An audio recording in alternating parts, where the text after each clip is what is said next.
자, 수열에 대해서 얘기를 해보겠습니다. 우리가 수열이라는 단어를 지금 처음 들었을 뿐이지 사실은 이 수열을 웬만한 학생들은 다 경험을 해봤다라는 거지.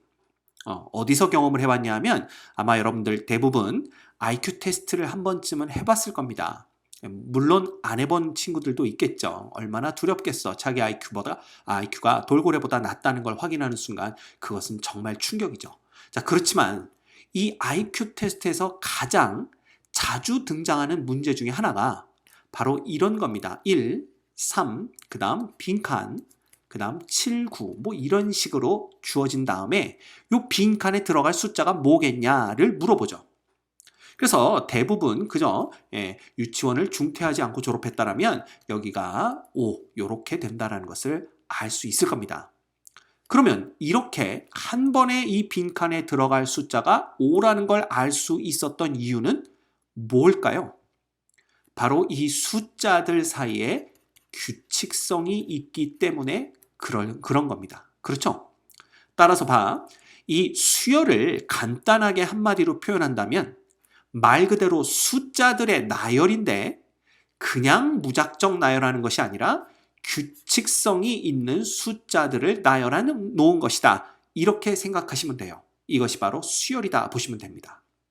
자, 따라서 우리가 요런 거 하나하나들을 뭐라고 표현하냐 하면 요거를 소위 말해서 항이라고 표현합니다. 그래서 얘는 첫 번째 나오는 항이기 때문에 첫째 항 이렇게 얘기를 하고요. 대개는 얘를 A1이라고 표현을 합니다. 그 다음 얘는 두 번째 항, 혹은 둘째 항이라고 표현을 하고요. 얘를 우리가 A2라고 이렇게 표기를 하죠. 그래서 이렇게 쭉쭉쭉 가다 보면은 결국 쭉쭉쭉 가다 보면 A의 n번째, 그러니까 n번째 항이 나올 수가 있는데 요 n번째 항을 우리가 일반 항이다 이렇게 나타내는 겁니다. 따라서 여기서 이 AN이라는 놈은 어떻게 표현할 수가 있냐 하면 바로 EN-1로 표현이 가능한 거죠. 즉, 이 수열이 나타내는 일반항, 이 수열의 일반항은 AN은 EN-1이구나 라는 걸 알 수가 있습니다. 자, 따라서 첫째 항을 구하고 싶으면 n에 1을 대입하면 되고요. 둘째 항을 알고 싶으면 n에 2를 대입하면 되고 그다음 셋째 항을 알고 싶으면 n에 3을 대입하면 되는 거죠. 따라서 세 번째 칸이 비어 있었기 때문에 이 n에다 3을 대입했을 때의 값, 즉 A3가 5구나 라는 것을 우리가 알 수 있었던 겁니다. 물론 머릿속에서 이런 생각들을 다 하진 않았겠지만 그 이면에 여러분 두뇌에서는, 뇌 속에서는 이러한 계산들이 이루어져 있었다는 걸 우리가 알 수가 있는 거죠. 됐죠? 따라서 수열을 대개 표현할 때에는 중괄호로 표현을 하고요. 그 중괄호 안에 요렇게 씁니다.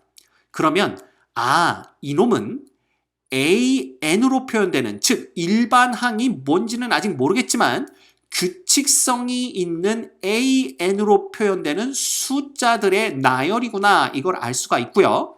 그때 첫째 항 A1, 둘째 항 A2에서 n번째 항, 즉 AN을 우리가 n으로 표현한 요 식을 이 수열의 일반항이다 이렇게 얘기하는 겁니다. 됐죠? 그러면 수열이 뭔지 그 다음 수열을 어떻게 표현하는지 우리는 다 배운 겁니다. 됐죠? 자, 그러고 보니까 그럼 선생님 수열이 함수인가요? 이렇게 물어보는데 맞습니다. 수열은 함수입니다. 자, 다만 우리가 결국 AN이라는 놈은 n에 대한 함수라는 걸 알 수가 있고요. 그때 함수식은 EN-1로 주어지는 걸 알 수가 있는데 이때 일반적인 함수와 약간 다른 게 있다라면 일반적인 함수가 약간 다른 게 아니죠. 그냥 이 함수가 갖는 특징이 있다라면 바로 n이 가질 수 있는 값, 즉 정의역이 자연수라는 겁니다. 그죠? 왜? 우리는 첫 번째 항, 두 번째 항, 세 번째 항 이렇게만 다룰 거기 때문에 n에다가 1, 2, 3 이런 값들만 대입할 거잖아요.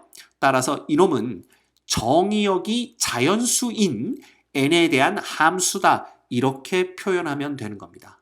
됐습니까? 이것이 바로 수열의 실체입니다. 됐죠? 오케이. 자, 그럼 보자. 우리가 이 수열들을 표현할 때 A1, A2, A3 이렇게 표현한다고 했는데 그럼 봐. 이것들을 다 더한 건 우리가 어떻게 표현할까라는 겁니다. 즉, 첫째 항부터 시작해서 n번째 항까지 다 더한 이놈을 우리가 흔히 SN으로 표현합니다. 이 S는 썸이겠죠, 썸. 그죠? 그래서 썸의 약자 S를 써서 우리가 수열의 합을 표현하는데 대개 여기 오는 N이 뭘 뜻하냐 하면 첫째 항부터 제 N항까지의 합을 뜻하게 됩니다. 오케이? 그럼 예를 들어 셋째 항부터 N항까지의 합을 구하고 싶다라고 한다면 SN에서 S2를 빼면 되겠죠? 그러면 얘가 바로 A3부터 시작해서 어디까지의 합이 나오는 거야? 바로 N번째 항까지의 합이 나온다. 이렇게 보시면 됩니다. 이것도 그냥 표기법일 뿐이에요. 그래서 제 1항부터 제 N항까지 수열의 항들을 쫙 다 더한 값을 우리가 SN으로 표현한다. 이렇게 알고 계시면 되겠습니다. 자, 그럼 봐. 우리가 SN과 AN의 관계를 파악할 수가 있는데요. 이게 뭐냐면 봐라. 이 AN이라는 놈은 지금 보시는 바와 같이 이게 3항부터 N항까지의 합이라면 SN에서 S2를 빼버리면 되는 거잖아. 그럼 잘 봐봐. AN을 SN으로 나타낼 방법이 있는가 봤더니 있더라 이거야. 그게 뭐냐 하면 SN에서 S의 N-1을 빼버리면 되는 거죠. 그렇죠? 그럼 봐. 이건 무슨 뜻이냐면 제1항부터 제-n항까지의 합이고요. 얘는 제1항부터 제-n-1항까지 합이기 때문에 이 두 놈을 빼버리고 나면 바로 AN만 남더라라는 것을 알 수가 있는 겁니다. 이거 뭐 굳이 선생님이 써서 설명하지 않아도 알 수 있겠죠? 자, 다만 여러분이 조심해야 될 것은 뭐냐 하면 요 식은 n이 2보다 크거나 같을 때에만 써먹을 수 있다라는 겁니다.